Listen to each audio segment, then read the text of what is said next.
Picture this. You're not just fixing cars, you're living your passion every day. At Cox, you'll work on a diverse range of automobiles. Surrounded by a team of friendly, like-minded individuals, you'll enjoy great pay and benefits. Ready to make this a reality? At Cox, we're recruiting auto and diesel techs to join our Mannheim and Fleet Services teams. Learn, grow, and fine-tune your career as a technician at Cox. Find out more at cox.careers/autotech.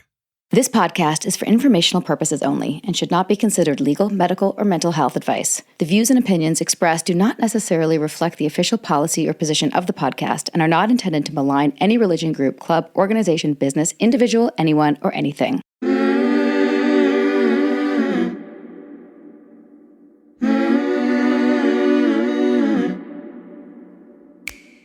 I'm Sarah Edmondson. And I'm Anthony, air quotes nippy, Ames. And this is A Little Bit Culty, a podcast about what happens when things that seem like a great thing at first go bad. Every week, we chat with survivors, experts, and whistleblowers for real cult stories told directly by the people who lived through them. Because we want you to learn a few things we've had to learn the hard way. Like, if you think you're too smart to get sucked into something culty, you're already prime recruitment material. You might even already be in a cult. Oops. You better keep listening to find out. Welcome to Season 6 of A Little Bit Culty.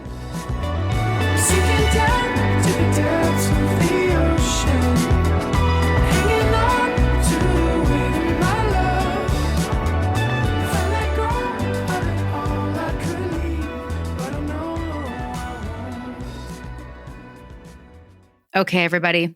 Welcome back to this week's episode of A Little Bit Culty. Cease and desist. Dare I say that this has been the episode we have been waiting to do since we started A Little Bit Culty. And being badgered to do. Literally badgered by our entire audience. Well, not everybody. You'll see why. And we just want to start this episode off by clearly stating that it's not our goal or even our expertise to say whether or not Landmark is definitively a cult or not. That's not really what we do on A Little Bit Culty anyway. We're a platform for survivors and experts, and we help people share their hardest stories. We let our listeners decide, ultimately, what's a cult or not for themselves, hence A Little Bit Culty. Or what's healthy for them or not. You don't even have to call it a cult. And truth be told, we do think there's some amazing stuff in the Landmark curriculum. It's not all criticism here, truly. So wherever you are, Landmark Legal Squad, you can put your cease and desist letters away and maybe take a nap, have a snack, kick back and relax and listen to our episode. Snacks and naps are good, unless you're in a high control group. That said, Landmark, for something that is not a cult, you show up in a lot of culty circles. And we do get a lot of mail and hear from a lot of people about their adverse experiences in your programs. Also, did you know that you sound a lot like NXIVM? In fact, we know that Keith Raniere modeled NXIVM after your example and idolized Werner Erhard, the mind behind your origins. And for that matter, you sound a bit like Scientology, without the thetans and hocus pocus, of course, but you certainly have a reputation for having your legal wolf pack go after anyone who dares to speak out about you. But here's the thing. Even though we know people who have been very scared to talk about you in public, we've signed 0 non-disclosures with you. We've never done the Landmark Forum. We have this little thing called free speech. And frankly, we're allowed to say, we think it's time you take a good, long, hard look at yourselves. And there's 0 harm in that. From everything we've learned, there is truly so much good in what you do. And so many people have had what they call transformations. Simultaneously, we've also heard that there are things about the way some people in Landmark roll and that are problematic. And even the fact that people can't talk about their negative experience is also problematic in itself, in our humble opinion and experience. Maybe you could take this gentle criticism as a growth opportunity, you know? Instead of the old cease and desist. In our experience, where there's smoke is usually a fire, and you seem a little smoky, Landmark. So what's that about? So our guest in this 2-parter, Ann Peterson, is likely to face a heap of BS for speaking out about her experience in Landmark. But she feels it's a matter of serving the greater good because the public deserves to know the truth about her journey in and out of the weird, wild world of Werner Erhard.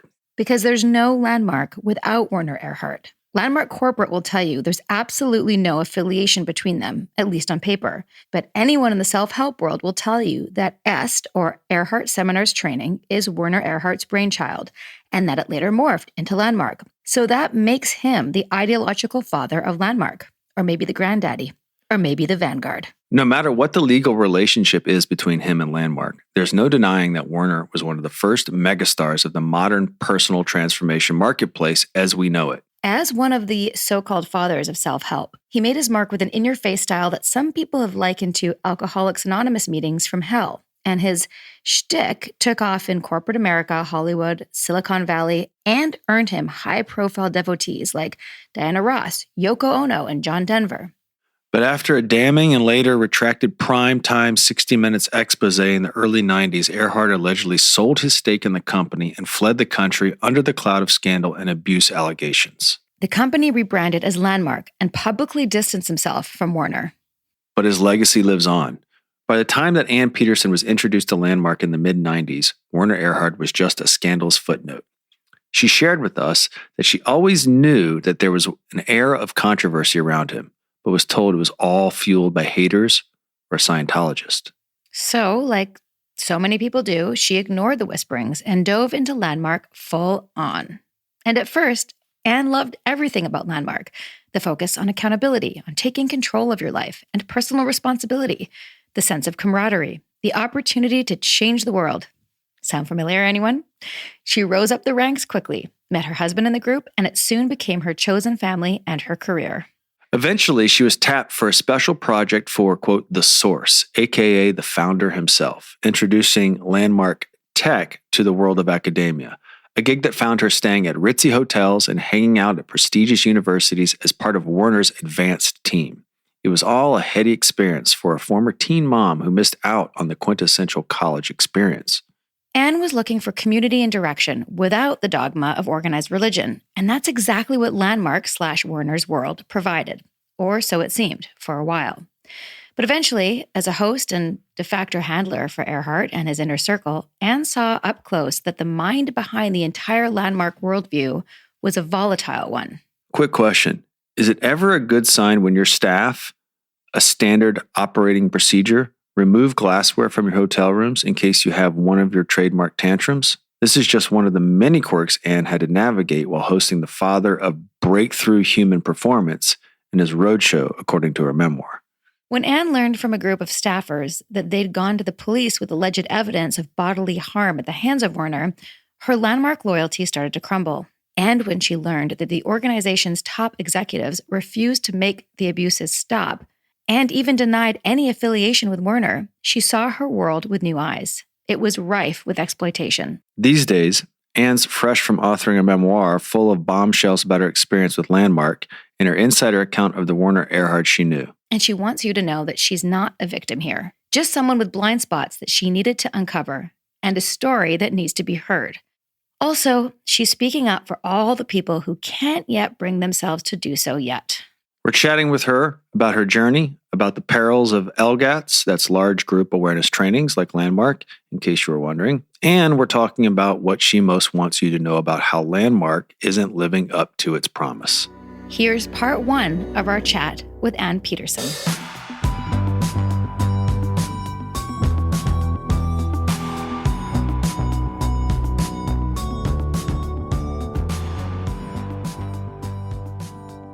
Well, everybody, the most highly anticipated episode of all time for A Little Bit Culty. The episode that has been the most requested, the most asked for, the topic that everybody wants to know, the truth behind who is Werner Erhard and what the fuck is Landmark. And we're knocking out one of my top 3 Welcome, right now. Ann Peterson. It's happening. Finally, 3 years in to A Little Bit Culty. Does. I can't believe it took us 3 years to get here. Why did it take us 3 years? Let's just start there. Who are you? How'd you find us? Why are you here? So I have been teaching, participating, whatnot in personal growth and development through Landmark, primarily up to from 1995 until 2012. 2012, when I left Landmark, is when I was able to start participating in some spiritual disciplines and some other things. But so deeply embedded in the landmark, certainly the landmark version of the human potential movement, which I say landmark are the big kids on the block. They claim to have over 3.5 million participants having gone through their programs. For those of us that were a part of it, I actually found that always a little bit sad because it seemed to me like it should be millions more. Because when you're in, that's not only is that your job, but that's your job because that's your belief. So I was deeply a part of Landmark. And then when I left Landmark, I had the opportunity, I was invited to host a program for Werner Erhard, who is known as the source of Landmark.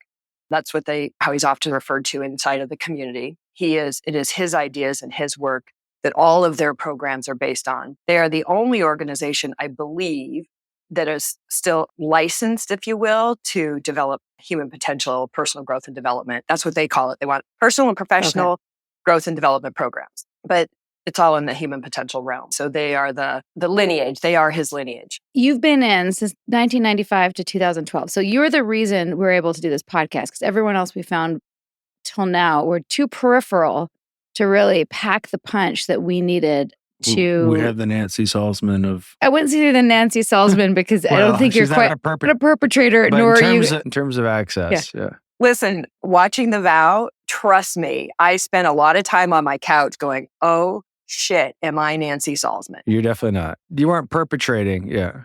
No, but I was unseeing. Yeah. Now, we don't know how unseeing she really was, but I didn't know what I was looking at, particularly once I started when I started hosting the program for Werner and then working directly with him and alongside his immediate intimate circle and apparatus. And we want to hear all about that. Let's go back to the beginning and set the stage. What was going on in your life? Who was Anne? What was the version of Anne that walked into the first Landmark event? Tell us about her and what drew you to it. And who invited you?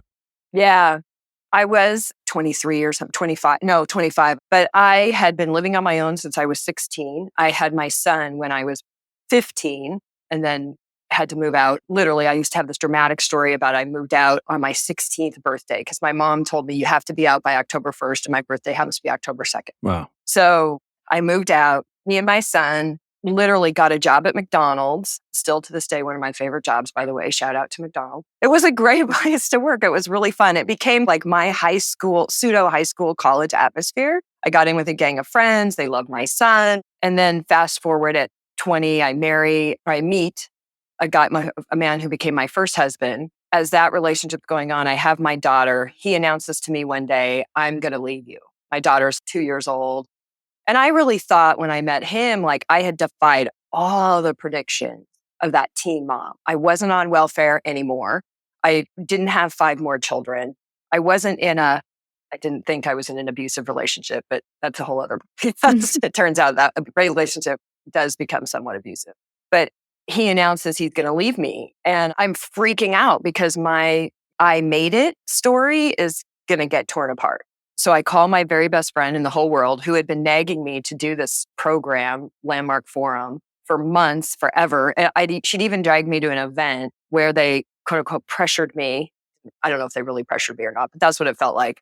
And I remember telling her, I'm not ever going to do this program because I don't want to know what I don't know. I don't know. What I didn't want to know was that I was in a semi-abusive relationship with the wrong guy, right? So fast forward, he's going to leave me. I think she's going to get on an airplane and come out and help me sort all this out. But instead, she literally screams at me on the phone, not until you do the Landmark Forum. Because when you do the Landmark Forum, even if you and Darren break up, it'll be a choice, not a decision. And I'm sobbing and, okay, I'll do anything. And she puts me on a 3-way call. We call the Landmark Center. Funny footnote, we have no way of proving this, but it's very likely that the person who answered the phone and registered me in the forum is my current husband, number 2. Wow. Because he happened to be the manager. He was the registration manager and it was a Monday. So the chances of it being somebody else that answered the phone, and when my girlfriend calls and says, I got my friend on the phone, we're going to register her in the forum. Hilarious. It was probably him. Wow. Isn't that great? Yeah. But yeah, so it was really that I was a survivor and my life was falling apart. And my best friend in the world said, you have to do the Landmark Forum. So me and my husband did it together, actually. My first husband. What was it like? What did it look like? What was your first impressions? Tell me everything. It was kind of scary. It was scary mostly because I think I knew that was going to be some line in the sand that was going to cause a major change in my life. And that did end up being true. Where I lived in Seattle, the programs were done at the Seattle Landmark Center. So we had an office. I think it's one of the very few that's still there. They've mostly shut, it's my understanding they've mostly shut down and gone online, but there's still a few offices. And I believe the Seattle Center one is still there. So you go down to the center and you walk into this, which is plain office building. It was nice. It was comfortable. It was simple. A few pictures on the wall. You go through these big double doors into this big room. It's like a giant, like a ballroom, but more of an office style look than a ballroom you would see in a hotel. Stage up front, all windows, but on the windows, all the blinds are closed. They don't want you being distracted. You get there too, and everybody's so happy to see you. And they're congratulating you. I remember that was so wild. They don't even know me. What do you mean they're congratulating me? I did register both myself and my then husband, about to become ex-husband, but we think we're going in to fix our marriage, right?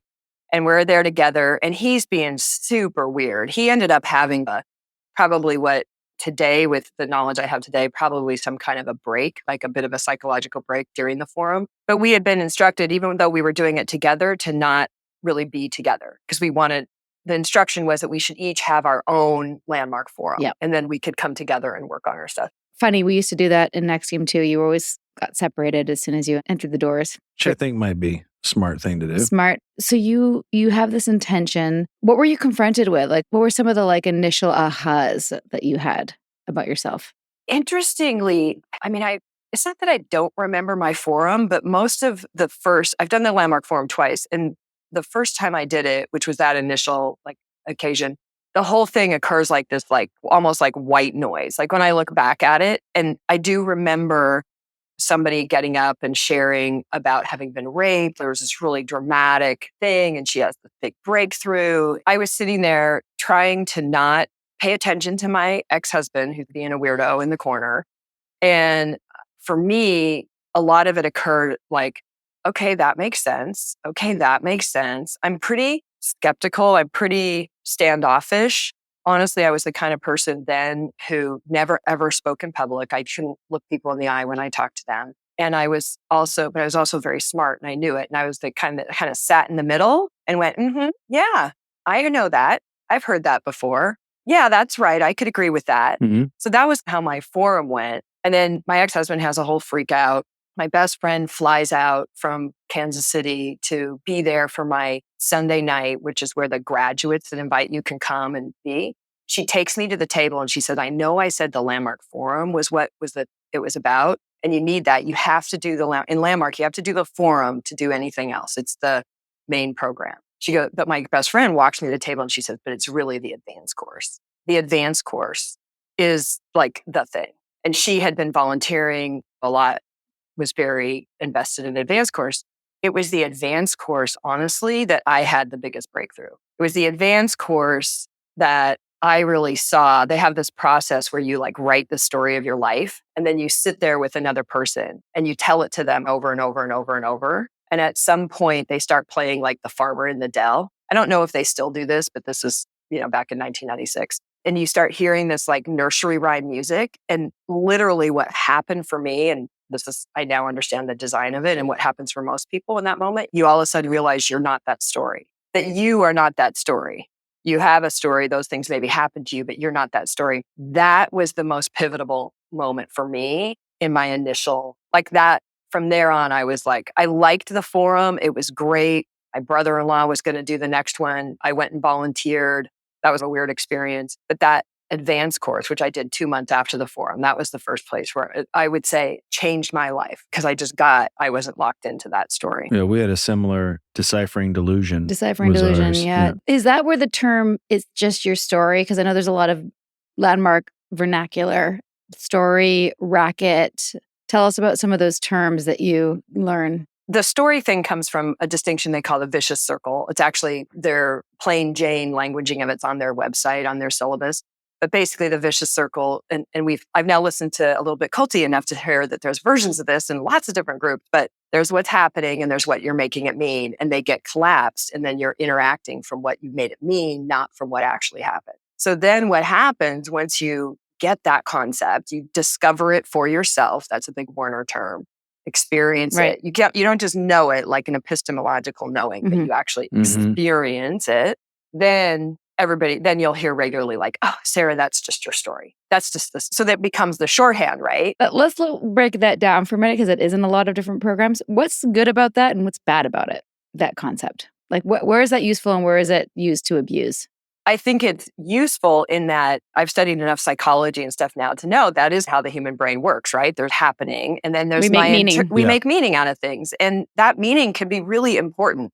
This is one thing where I think it gets abused is when the meaning gets so diminished. Yes. But meaning's important. My daughter has dealt with a lot of suicidal thoughts in the last 10 years. And one of the biggest things I saw walking that journey with her is she had no hope. She had no meaning. She needed meaning to have, I've come to see as I've done more spiritual and psychological work that meaning does have a role. So I think what happens when that distinction and you get indoctrinated in the idea that all your power, all your performance and productivity power isn't just being related to the world the way it is. There is power in that. In my business, if I'm not freaking out about something and I'm just dealing with, I have this many sales and I need that many, and I'm not making it mean that I'm incompetent or I'm blah, blah, blah. Yeah, then that's a useful tool, but it also can be taken and twisted that other way too, to where you get the right way to be is with no meaning, no story,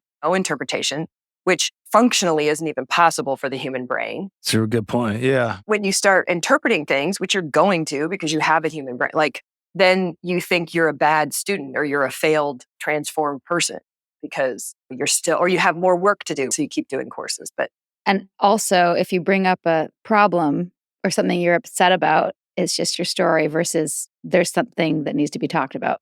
Right. Although in Landmark, I would say, you always have, Landmark's pretty big, right? So you have instructors that take those distinctions and use them well, and you have instructors that don't sometimes, right? So it depends on who it is. Yeah. Yeah.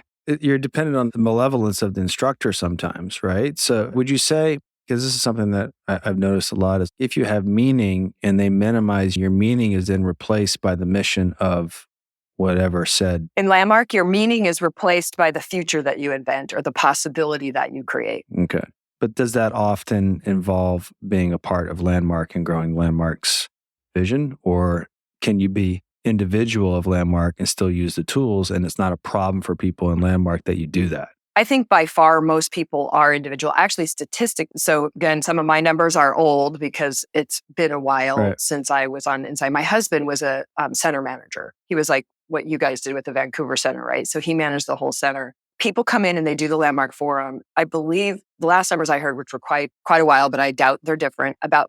Only about 50% go on and do the advanced course, which is the second program in their core curriculum. And then another 25 to 50 drop off, 25% or so drop off by the time you get to the third program. So you have a pretty big drop off. Those people who do the Landmark Forum and actually they get what they get, it's hard to tell because Landmark squashes any kind of criticism and to my knowledge hasn't ever really allowed a truly objective study. But anecdotally, most people have a good experience. And you'll hear that. That's part of why you guys have had a hard time finding people because they're like, no, yeah, there's some shitty stuff here. There's some bad stuff, particularly in the business operation, but the work is good and they don't want to hurt the work. So we'll get to that, but they turn a blind eye to the stuff that doesn't work because most people have a good experience and get value. And honestly, that gal that did my forum dealt with her rape. By the way, my Landmark Forum leader is a great man who's actually a good friend of mine today, was at our wedding. He left Landmark a number of years ago. He and I have been deconstructing a bit together, which has been fun. Mm-hmm. But one of the things that I've come to understand is that Landmark is a LGAT, large group awareness training. They will be upset to hear me say that, but they are. I don't think that in and of itself is bad. But when you try to pretend it's something other than that, like that it's an answer to your life, that these tools are going to fix your life, that's a problem. If you come in, you do this training, you have some insights, a bunch of seeds get planted, a bunch of doors get open, that's where the value is. And that's what I think most people experience. But then if you go on and at the end of the program, of course, there's a push to do the next program. And that's actually, by the way, when you said most people had a good experience, even before, Like when we were in Nexium and we had heard about Landmark, the only negative thing I had heard was the pressure to enroll. That's where exploitation, I think, starts to come into play, or what I now understand to be an exploitive practice, which is at the end of your forum, it's like, hey, this really great feeling. That's one of the things with an LGAT, right? It's a group training. And so you get this euphoria that's not in and of itself bad, but they tell you like, okay, if you want this to continue, the best way to do that is have people in your life do the forum. And sign up for the next one. Yeah, literally, I could give you the spiel and probably enroll half your audience. It's compelling. Oh, yeah. And I've actually known a lot of people who've never done any work on themselves and would never go to therapy and did the Landmark Forum and had some pretty big life shifts. And let me say this, Landmark lawyers who are undoubtedly listening to the episode, I will acknowledge that there are some wonderful things that can happen in a Landmark weekend because I've seen it occur. I've actually been the recipient of one of the phone calls. Can you explain what happens with the phone calls where you make amends? So the phone calls, this is how I used to coach people, is like anything that you say, you're seeing your rackets, right? So your rackets, a racket is a fixed way of being or a persistent complaint with a fixed way of being, right? People are always cutting me off. And then your fixed way of being maybe is angry or irritated. And then okay, fine. But with your rackets comes a whole bunch of costs and payoff, right? So I get to be right. I get to make others wrong. All right. The brain loves that, but that's costing me affinity, love, relationship. So that's the basics of racket, right? It's actually a really powerful distinction. Dr. Glenn Doyle was explaining to me the psychological corollary, because there's something I've really seen about the whole, because now I'm studying, right? Now I'm learning LGAT. And I actually started after I left Landmark, I was doing the work with Werner. I started working with some other thought leaders. Dr. Glenn Doyle. Yeah. But I started working with some other thought leaders, doing content development work for them. And one of them was a big yoga dude that we both know. That was when I started studying, and I was learning about LGATs and learning about these distinctions, and that one, they're mostly derived from a lot of other things, and they're not unique, which that'll be the part that's, I think, for Landmark, the folks in Landmark are related, that Landmark is unique, it is special, and there's nothing else out there like it. Which once you're out, though, and you start watching, I've still never actually been able to watch the entire the Going Clear movie. I had to turn it off. I couldn't watch it because I was having to deal with, I had been so proud I'd never gotten into Scientology. And yet I'm watching this documentary, seeing these same distinctions, different languages, different words, but the same culture, the same kind of thing. And I'm like, oh, that was actually one of my first moments of, shoot, maybe I was in a cult, like starting to have those doubts. Right. But these distinctions, they're useful. They're tools, and they're particularly useful in the moment that you're in a program and you've got something on your life you're bringing into the program and you're looking at it, and then you bring these tools to it and things open up. You get openings. I think that if people who sold these kind of programs, whether it's Landmark or others, actually just stayed in that lane, maybe it'd be okay. But they don't. They start to say, no, this is the answer. These tools are all you need. Right. And then as you go into the leader bodies, they cut you off. You can't really participate in other things. It just becomes so all-consuming, myopic. And then you start using the tools in ways that you shouldn't. This podcast wouldn't happen without our amazing, supportive, generous patrons. Are you with us? Come find us over on Patreon at patreon.com/alittlebitculty for bonus episodes, exclusive content, and the occasional Zoom with our fan favorites from our past episodes. It's a lot of fun over there, people.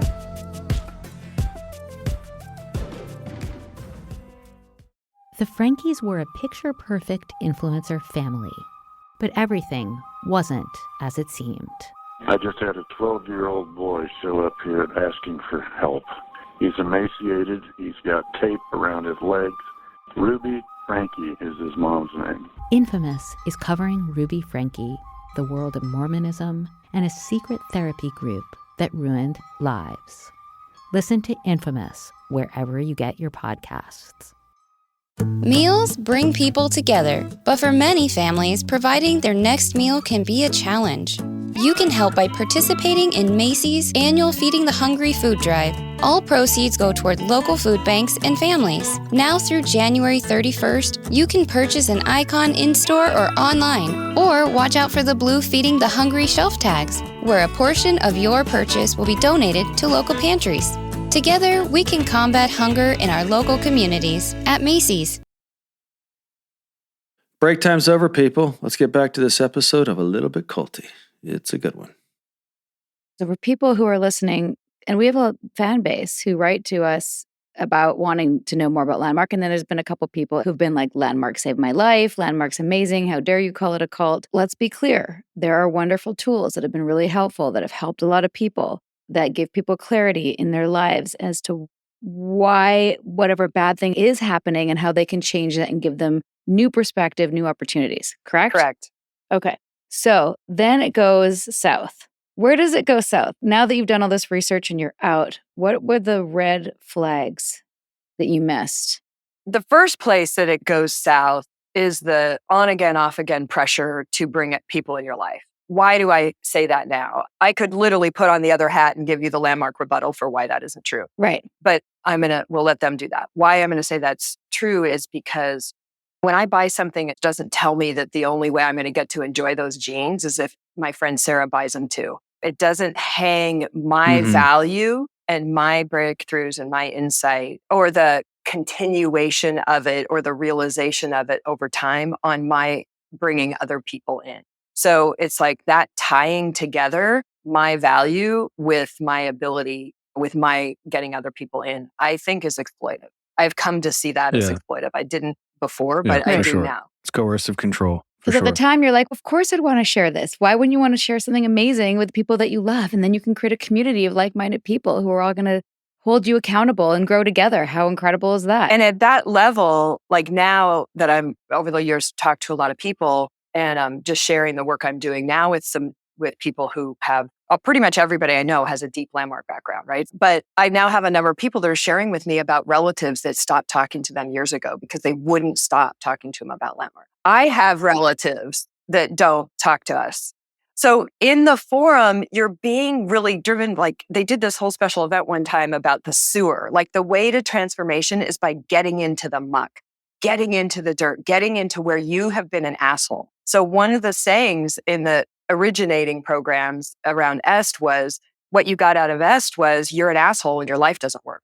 So you could say that the forum, while it's been updated and lightened up in a lot of ways, it really has, but it's still fundamentally about getting honest about where you're an asshole and your life doesn't work. Or we lighten it up like I used to coach people, call the people in your life. And I've been being a racket with you. I've had this complaint and I've been being this way with you. And I've been being right about XYZ and I've been making you wrong for ABC. And that's been costing us the love and affinity that we could have. And that's the structure. They actually give you a structure for how to make those calls and how to share. And I just gave you a backbone of one. Or in the program I led, which was a senior graduate program, we would say, anytime you call people and start with, I have been such a fool, and anything that comes after that will lead to a breakthrough, lead to transformation, will lead to a restoration of affinity, of love, of relationship. It's like amends in AA. It is. Yeah. Yeah. Yeah. As I said, I was the recipient of that call with somebody I had no idea was still upset about something, but great. I still have people call me. My worst call, I hate this call, is people will tell me, I led programs for thousands of people. And from time to time, I would get calls like 2, 3, 4 years later. I just have to call and tell you I was making you wrong because when you led my course that one time, you said XYZ. I can't think of a specific example, but you said something about witches. And I'm actually in Wicca and I felt really insulted. So I made you wrong. It's very masked. I made you really wrong. And so then you just couldn't contribute anything to me after that. And I'm really sorry you couldn't contribute anything to me. But by the way, do you know that Wicca is that? That's how it starts to get used in ways that are not helpful. I get it. Right. Yeah, we had a similar thing about giving feedback. You're trying to own your projection, but really you're giving somebody feedback. Telling them how they're wrong. Yeah. Yeah. My analogy now is, look, you can use a screwdriver to build something beautiful, or you can use a screwdriver to murder people. It's not Right. about Yeah. the screwdriver. It's about the intent and how you're using it. Mm-hmm. We used to say the knife in the hands of a surgeon or the knife in the hands of a murderer. Wow, it is, sounds like these guys were buddies. yeah. I have a question for you. I remember taking my first training, I guess I had one experience that was like, okay, this is pretty good and everything else is a little bit weird. But I remember telling myself, I'm never going to come to Albany, New York and live here. And then I left. I was out for like a couple of years and then they brought me back to work on a film. So that's how they got me back to Albany, New York. Right. And then I was there and I remember being in Albany a few years in and going, I remember telling myself, I'm never going to live here. And I had a place there. It was always something weird for me to reconcile. So did you have a moment, I'm never going to work for Landmark? I was never interested in Landmark, and then have a moment of, hey, I think I'm going to work here? Or what was that catalyst? So fast forward after I do the forum, my husband who was going to leave me, I'm like, oh yeah, that's probably a good idea. You should, I'll help you pack. I'll help you pack. Actually, I was like, as soon as I said, yeah, that's a good idea. I actually had my marriage counselor was so impressed by how we were coming out of the forum that he did the very next Landmark forum. And then he helped me kick my husband out. And then I had to get a restraining order. Like it got nasty. It got really ugly. Oh, and then he tried to have me deprogrammed. He was trying to have me deprogrammed and he said I was in a cult and like all this crazy stuff. It was crazy. But he also may have been right about the cult part. He passed away, sadly, in 2020. He would be so gratified. Sorry. But when my daughter listens to this podcast, she'll go, see, Dad? So she laughs. Yeah. We had some people to say, oh, you were right. Yeah. Sorry about that. So there was lots of those little moments along the way, right? As I do the programs and I'm like, these are great. And I start my own business, like I'm doing all this stuff, but I'm never going to work there. And I'm never going to be a leader. Even when I went into their leadership program, I did it to hone my sales skills. I was never going to be a leader. And then I love that program so much, I became a leader of that program. I became a leader of their leadership. That's like awesome. And then I do this course, the wisdom course, that I thought was silly. But in the fourth week, it's a year-long course. In the fourth weekend of the wisdom course, I'm like, I have to be a wisdom course leader. So I was never, not only was I never going to do the course, I was never going to be a leader. And then I became a leader. Then now I'm dating my now husband who's on staff. I'm never going to go on staff. It's a terrible environment. It's awful. I don't like it.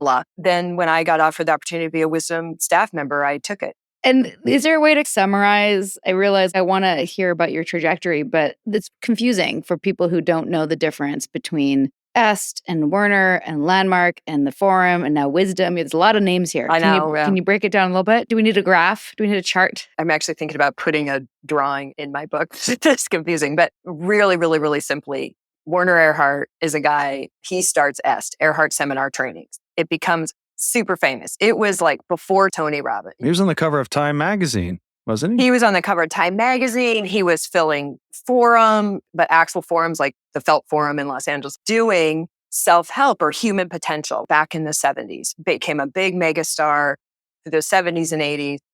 Erhard Seminar Trainings starts to wane a little bit. They change it to Erhard something, W-E-N-A or something. Anyway, a bunch of controversy happens in the late 80s, 89, and he has to leave. And it's basically, there's a lot of rumors about it. There's a lot of stuff being said about it. I don't know 100%, but supposedly the Scientologists were out to get him and turn him into the IRS. And there's all of this drama and all this stuff. So he turns over his work to a group of employees. That group of employees become Landmark. Initially Landmark Education. Now I believe it's Landmark Worldwide. And I believe they're going through another reinvention. So they're probably changing. They'll keep Landmark, but they're probably changing again. That's Landmark. Werner leaves. He leaves the scene. And when I came into Landmark, we literally, and I do the leadership training, there's a whole packet about how to answer questions about Werner and Est and how he is not a part of the organization. He has nothing to do with it. The organization bought the rights to his technology and is its own thing. Sorry, did you say technology? Oh, yeah. Technology. The technology. I don't remember the tech. Hello, Scientology. Hello, Nexium. Technology. The tech. Tech. Red flag. Yeah. Or how about this one? Did you guys have the I'm going to clear you? This is part of why I couldn't watch the Clearing movie. We didn't say clear, did we? Never. No, it wasn't clear. Well, we it would did. be like an EMU. Yeah. I'm still trying to get it out of my language.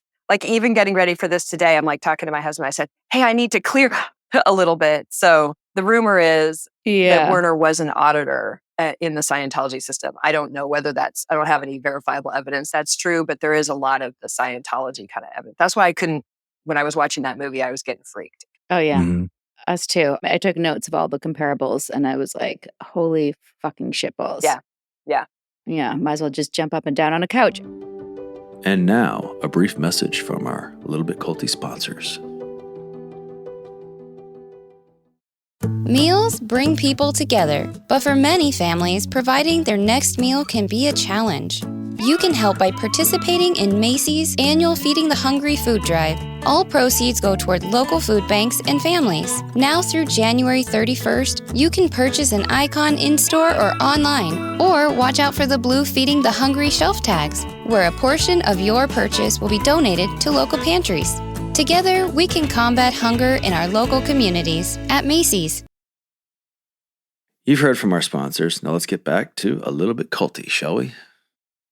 So then Landmark, Warner's out. He's off doing other things, whatnot. But Landmark is being run by the CEO is his younger brother, Harry Rosenberg, and the head of the Centers Division, which is the primary division that people interact with, that manages all the core programs, the forum, the advanced course. These are all core programs. And then there's seminars. That's his sister, Joan Rosenberg.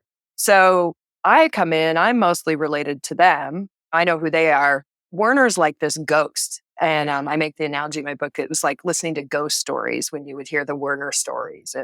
But he wasn't around that we knew of. And then we started to hear some stuff. A girlfriend of mine who's working, they have a license that they give to consultants, management consultants, to do this kind of work in businesses. And all of a sudden, Werner shows up at one of their conferences. He's there. We're like, wow, okay. I think that was around 2008. So you start hearing about him popping in the background here and there at some of the subsidiary things. He's not really participating or doing anything directly in Landmark that you know of.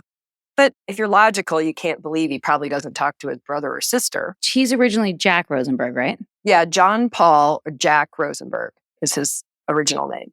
Do you know why he changed it to Werner Erhard? I know what's written. There's a really great book, Outrageous Betrayal, that was a big part of my waking up reading that book. But that basically he's coming out from Philadelphia, which is where he's from. He leaves his family, that takes off in a car owned by the car dealer that he's selling cars for, and starts with his new family, a new woman who's pregnant, and they start heading west to build a new life of some sort or other. And somewhere along that way, he's reading, I don't have it exact. God, I just read this yesterday too, and I can't remember it exactly, but he's reading an article in Esquire, and he hears about these two German scientists. It's like a scientist and a philosopher or something like that. And he does a combination of their name, Werner and Erhard. And he changes his name.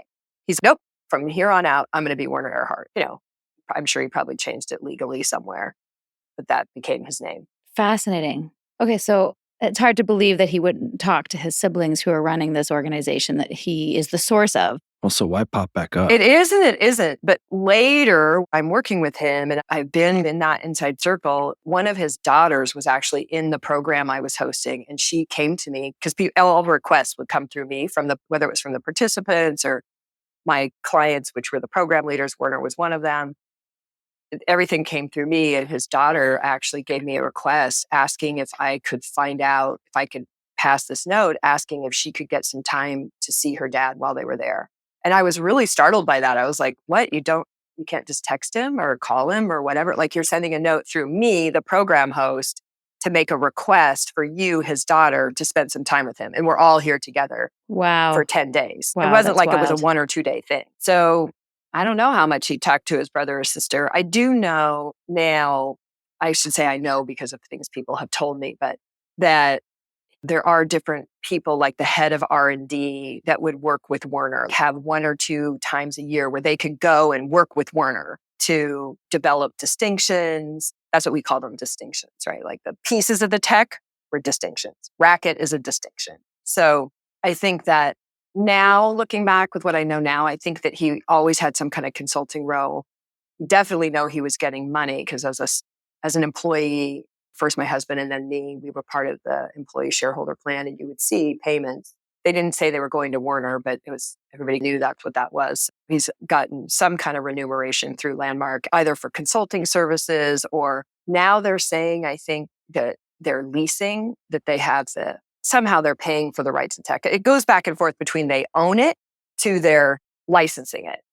I don't know which is actually true. And do we know what he was doing from the time that he apparently left to when he popped back on the scene in 2008? And why pop back up then? That's so interesting. The why pop up part, Nippy, thanks. I think I was a big part of his popping back up. But there's different things. We know he went off to Russia and he worked through an organization in Russia. There's a great New York Times article that actually pretty well lays this out from 2015. But he does some work in Russia for a couple of years. He did some work in Ireland. He has all these really great stories. I heard him a bunch of times about how he worked with the two during the big Irish wars, that he actually did work with both sides, the Catholic and the whatever the Protestant side, and did some work with them. He was like a mediator? He did some kind of, there was an organization that started that's actually really great. There's a bunch of really great stuff that spun off of things that he launched. And then people pick him up and do really great things with him. The Mastery Foundation, which brings together all these religious groups for conversation and talking and whatnot. But so he's doing stuff like that. Then at some point, he goes to Japan and literally builds a whole other organization, Landmark style, Werner Erhard Associates style organization in Japan. And they're doing forums, they're doing big programs. And he does that in partnership with a longtime graduate, Jerome Down. Look, this is a community. Like I call it the WWW, Wacky World of Werner. Landmark is part of it. He has sold and resold and licensed and authorized his work in all kinds of different places to all kinds of different groups and organizations many times over. Lululemon. That's a little bit of so Lulu, Chip, who was the founder of Lulu, does the forum, finds it fabulous. I know Chip, actually. I interviewed Chip. So do I. I'm going to tell you my Chip story. Oh, really? I have later. Great Chip stories. Yes. So Chip, of course, gets completely turned on, has Lulu do scholarships for anybody who wants to do the forum. Becomes of course, the executives at Landmark are like thrilled to death. Mick Levitt becomes his coach. Mick Levitt's the incoming and new CEO. Good guy, actually. As far as I know, I've always liked Mick. But they're thrilled because for Landmark, it's a flood of customers. Same thing happens with Panda Express, by the way. Oh, I didn't know that. Wow. Panera Bread. There's a number of organizations. Look, here's the thing. People do the forum and it's flipping great. And then they want everybody to do it. It's a structure. Yeah. The structure also for communication, I think, is important for people to know. Yeah. Like when you go through the programs, I'm assuming because I haven't done Landmark, but you come out on the other side with, I can clearly articulate a lot of internal shit that I've never been able to articulate before. And it's efficient also, right? It's like a fast... Yeah, it organizes language in a way that is efficient. Yeah. It short forms a lot of interpersonal dynamics, communications, processes of what's often been quite complicated. And then if I had a company, I know this because I had this in NextGame. I wanted everyone to do it.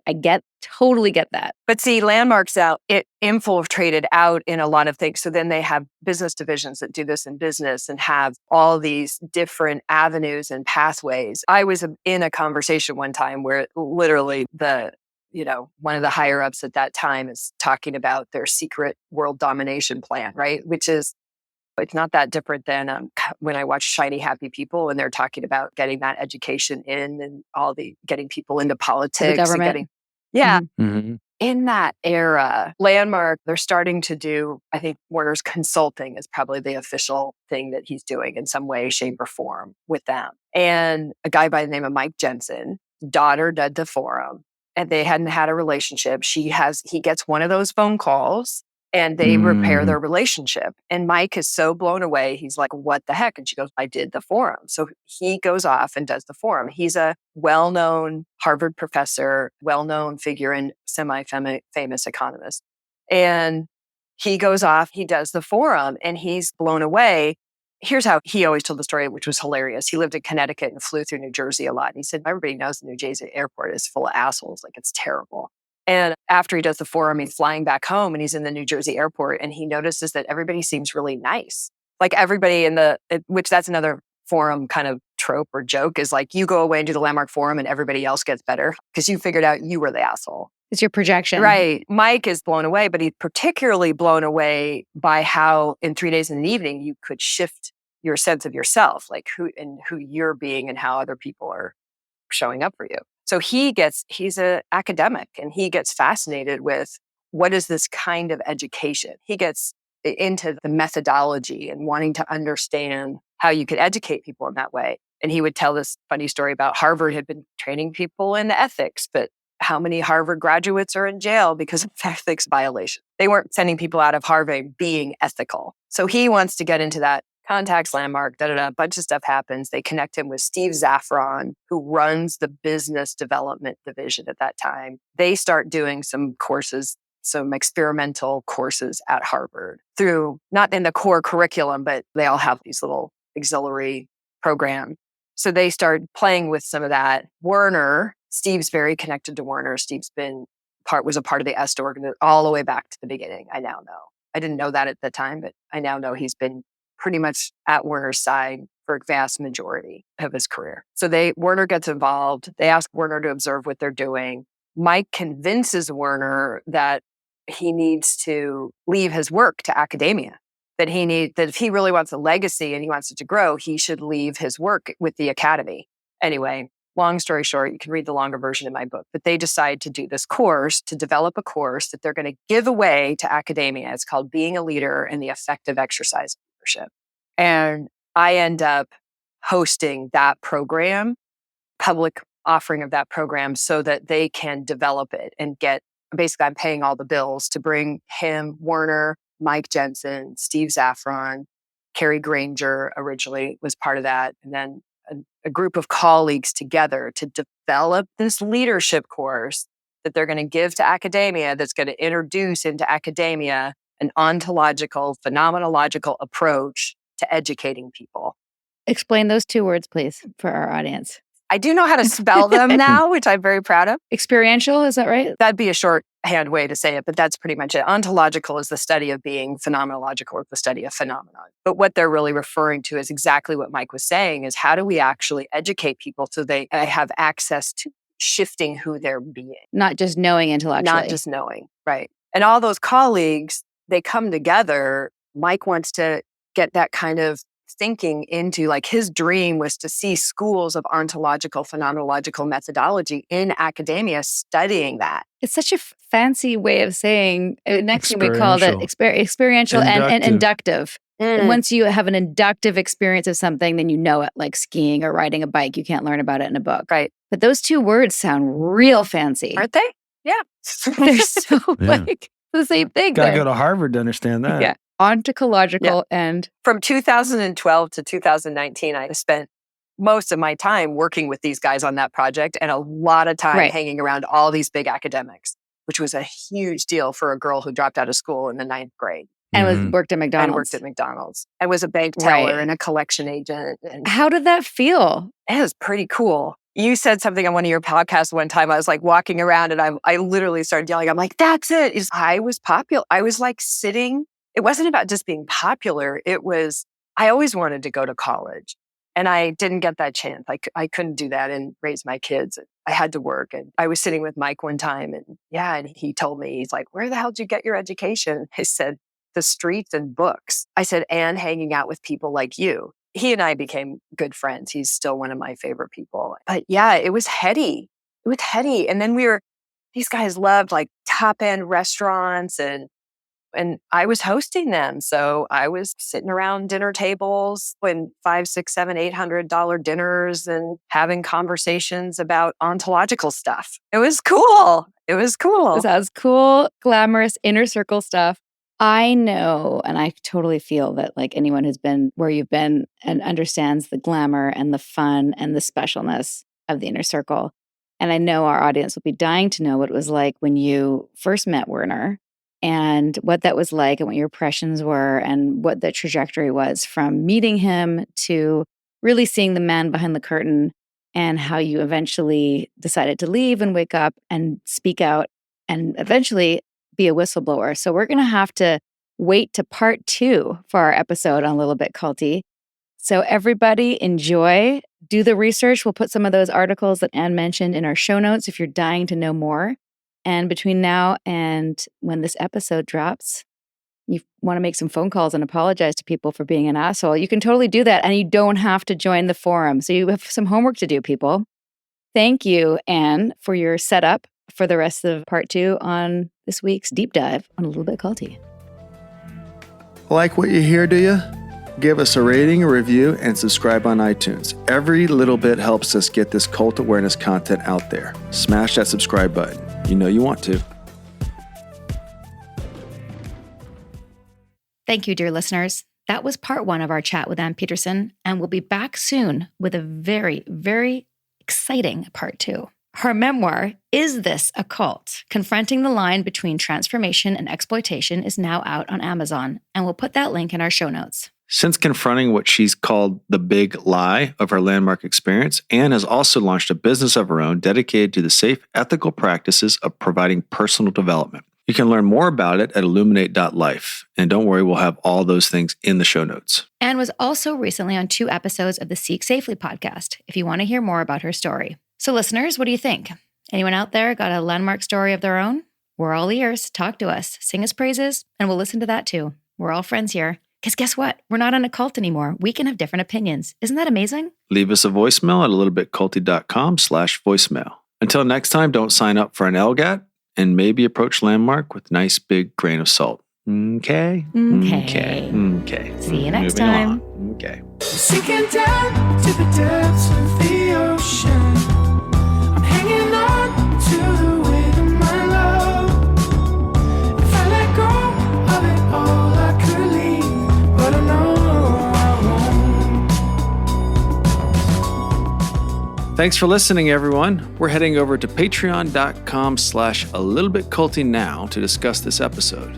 In the meantime, dear listener, please remember, this podcast is solely for general informational, educational, and entertainment purposes. It's not intended as a substitute for real medical, legal, or therapeutic advice. For cult recovery resources and to learn more about seeking safely in this culty world, check out alittlebitculty.com/culty resources, and don't miss Sarah's TED Talk called How Cult Literate Are You?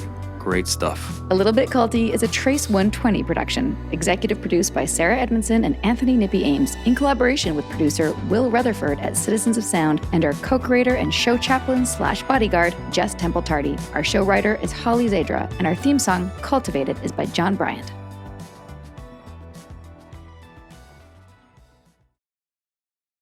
When you work in tech at Cox, you get to do meaningful work every day. You get to be the biker who codes as fast as he rides, crafting advanced tech solutions that transform car buying. Or a guitarist who develops harmonious apps and websites, connecting people to people and businesses, all in real time. A savvy soccer mom running solution sets as passionately as she runs gameplays. Be the super secret keeper, designing cybersecurity systems to protect private data and websites. A planet protector, expanding EV battery life and inventing more ways to build a better future for all. When you work in tech at Cox, you get to do career-defining work that solves the greatest problems of our time. Join us and connect to work that improves lives, including yours. Learn more about our family of businesses at cox.career/tech.